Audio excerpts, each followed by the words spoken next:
नमस्कार, ESPN 9 news आप देख रहे हैं। स्वागत है तमाम दर्शकों का इस खास पेशकश में। आम चुनाव खत्म होने के बाद अब एग्जिट पोल आने शुरू हो गए हैं और रुझानों में 48 घंटों से भी कम का वक्त बचा है। देश भर की 543 लोकसभा सीटों पर हुए 7 चरणों के मतदान के बाद अब जाकर के 4 जून की वो तारीख लगभग आ चुकी है जब यहां पर सभी सीटों पर मतगणना होगी और देश की नई सरकार का भी गठन होगा। लेकिन कौन सा दल, कौन सा गठबंधन सरकार बनाएगा, ये 4 जून की तारीख तय करेगी। लेकिन जो एग्जिट पोल निकलकर सामने आ रहे हैं उसमें एनडीए को बड़ा झटका लग रहा है। उत्तर प्रदेश में देखा जाए तो जहां भारतीय जनता पार्टी नेतृत्व वाला एनडीए गठबंधन 2019 में 64 सीटें जीतने में कामयाब रहा था, वो अब की बार 35 से 40 सीटों पर ही सिमट रहा है। ऐसे में अगर पूर्वांचल की बात की जाए, पूर्वांचल उत्तर प्रदेश का वो भाग रहा है जहां के अंतिम चरणों में वोटिंग हुई है और पूर्वांचल की सियासत को लेकर एक बात कही जाती है कि सूबे में भारतीय जनता पार्टी और समाजवादी पार्टी के अलावा जो यहाँ के क्षेत्रीय दल हैं वो निर्णायक भूमिका अदा करते हैं, वो कहीं ना कहीं किंग मेकर की भूमिका अदा करते हैं। यही कारण रहा कि 2022 के विधानसभा चुनावों में समाजवादी पार्टी के साथ सुबह सपा का गठबंधन था, अपना दल कमेरावादी का गठबंधन था। तो अब की बार वो सुबह सपा तो एनडीए में आ ही गई, अपना दल सोनेलाल एनडीए का हिस्सा थी, साथ में संजय निषाद की निषाद पार्टी भी।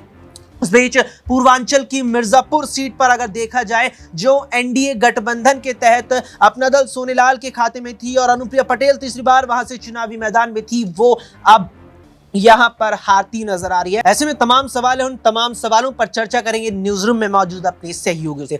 अमन जी हमारे साथ हैं। अमन जी, पूर्वांचल की अगर हम यहाँ पर बात करें, पूर्वांचल को उत्तर प्रदेश का वो राजनीतिक जमीन कही जाती है जहां पर निर्णायक भूमिका कहीं ना कहीं क्षेत्रीय दल अदा करते हैं। समाजवादी पार्टी के साथ रहे हैं, भाजपा के साथ रहे हैं, लेकिन भाजपा की सहयोगी दल के रूप में अगर देखा जाए अपना दल सोनेलाल की प्रमुख अनुप्रिया पटेल, मिर्जापुर में यहाँ जो एसपीएन 9 न्यूज का एग्जिट पोल निकलकर सामने आया है उसमें वो हारती हुई नजर आ रही है। कारण कई बताए जा रहे हैं, लेकिन क्या यहाँ पर अगर अनुप्रिया पटेल हार जाती है, सवाल ये रहेगा कि अब की बार अगर एनडीए सरकार बना भी लेती है और अगर अनुप्रिया पटेल हार जाती है तो क्या उन्हें यहां पर मंत्रिमंडल में शामिल किया जाएगा केंद्र के या नहीं?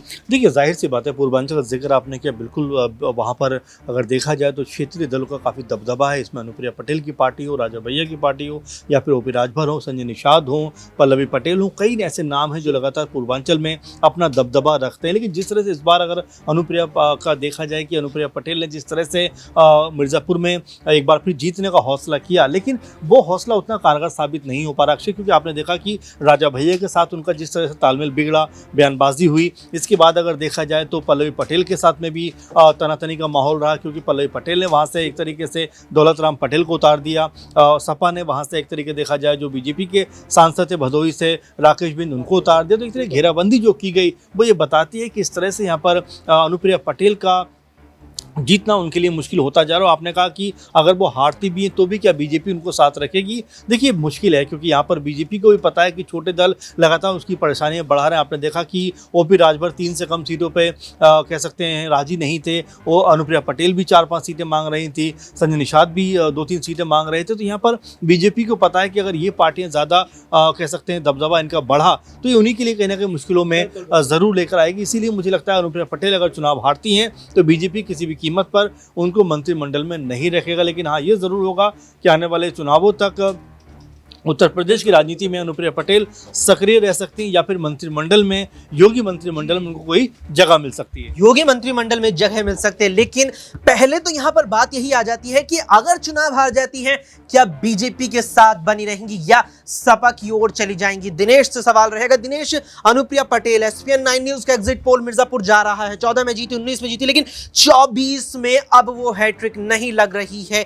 क्या अनुप्रिया पटेल, अब जो रुझान आएंगे एग्जिट पोल, एग्जैक्ट पोल अगर बन जाते हैं यहां पर एसपीएन 9 न्यूज के और अनुप्रिया पटेल मिर्जापुर से यहां विदाई उनकी हो जाती है सांसद के तौर पर, क्या समाजवादी पार्टी का रुख करेंगी? क्या अखिलेश के साथ हाथ मिलाएंगी? क्योंकि बहन भी कभी यहां पर अखिलेश के साथ रह चुकी है। बिल्कुल, देखिए अक्सर देखा जाए तो राजनीति में कुछ भी परमानेंट नहीं होता है और उसी आधार पर इस वक्त जो घेराबंदी की गई है इस चुनाव में, यहाँ पर उनकी बहन पल्लवी पटेल की तरफ से, अखिलेश यादव की तरफ से, मायावती की तरफ से, क्योंकि पटेल समुदाय के यहाँ पर 3 जो है प्रत्याशी चुनावी मैदान में थे। पटेल समुदाय का जो वोट बैंक है वो करीब 3 लाख के लगभग मिर्जापुर में है, और वहां पर यदि वोट बैंक छिटकता हुआ अनुप्रिया से यदि आगे सामने आया तो ऐसे में कहीं ना कहीं यहाँ पर अनुप्रिया को हैट्रिक लगाने में बड़ी संघर्ष करनी पड़ सकती है, बड़ी मुश्किलें सामने आ सकती हैं।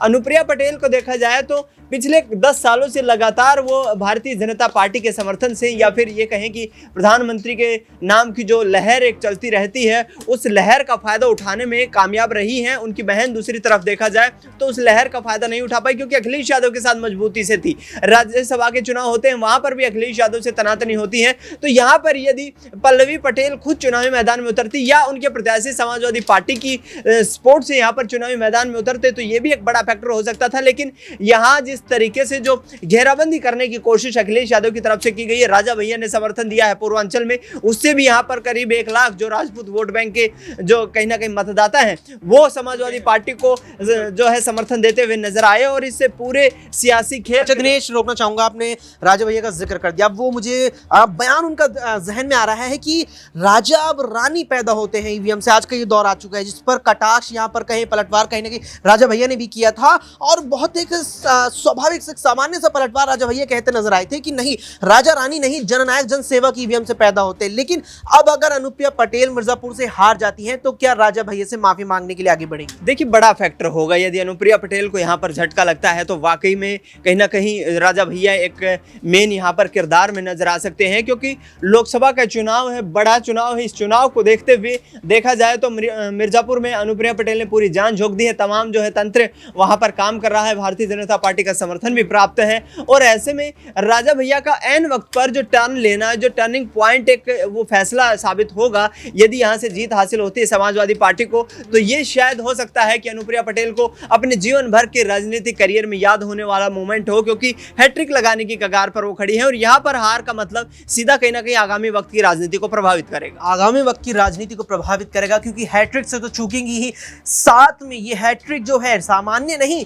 तीसरी बार मिर्जापुर की सांसद कहलाने के हैट्रिक से चूक जाएंगी। सवाल एक यहाँ हमारे सहयोगी मनीष रहेगा। मनीष, मिर्जापुर पे बात आ चुकी है, लगातार यहाँ पर आपने फॉलो किया है मिर्जापुर को, लगातार यहाँ पर तमाम जो समीकरण है उन पर बातचीत की है, चर्चा की है। एक समीकरण ये निकल कर के आता है कि जो यहाँ क्षेत्रीय दल हैं, जिस तरह से हमने मंजी के साथ भी इस पर बातचीत की, दिनेश के साथ की, कि क्षेत्रीय दल बड़े दलों के लिए निर्णायक भूमिका अदा करते हैं। लेकिन जो अनुप्रिया पटेल अगर हार जाती है मिर्जापुर, क्या उनकी जो भविष्य की राजनीति है क्या वो संकट में पड़ जाएगी? देखिए, बिल्कुल यहाँ पर जिस तरीके से अनुप्रिया यहाँ पर बयानबाजी करती हुई नजर आई हैं, और राजा भैया पे भी उन्होंने पलटवार किए हैं, और राजा भैया ने उसके बाद पलटवार किए हैं, तो कहीं ना कहीं देखा जाए तो इसको देखते हुए ये लगता है कि अनुप्रिया पटेल जो है अगर हार जाती हैं तो शायद वो अब राजनीति से किनारा कर लें, क्योंकि जिस तरीके से यहाँ पर एक कड़ा मुकाबला यहाँ पर देखा गया है, टफ कॉम्पिटिशन यहाँ पर देखा गया है, और राजा भैया के समर्थकों का अखिलेश को समर्थन होने से यहाँ पर अनुप्रिया की मुश्किलें और भी ज़्यादा बढ़ गई थी लोकसभा चुनाव के दौरान, जब वहाँ पर मिर्ज़ापुर में चुनाव होने थे यहाँ पर। तो ऐसे में कहीं ना कहीं देखा जाए तो अनुप्रिया पटेल पूरी तरह से फंसती हुई नजर आ रही हैं, और हो सकता है यहाँ पर उनकी हार हो जाए, और हार हो जाने के बाद शायद वो राजनीति से किनारा कर लें। बिल्कुल, यहाँ पर राजनीति से भी किनारा करने की बात कही जा रही है। लेकिन अब देखना होगा कि एग्जिट पोल जो ESPN 9 न्यूज के निकल कर आए हैं, क्या वाकई में वो 4 जून की तारीख को एग्जैक्ट पोल बनेंगे, या इसमें कुछ फेरबदल, कुछ इसमें जो परिणाम है वो इसके थोड़ा बहुत उलट हो सकता है। आपका क्या मानना है, क्या राय है, कमेंट बॉक्स में कमेंट करके जरूर बताएं। फिलहाल के लिए इतना ही। देश दुनिया की तमाम खबरों के लिए देखते रहें ESPN 9 न्यूज।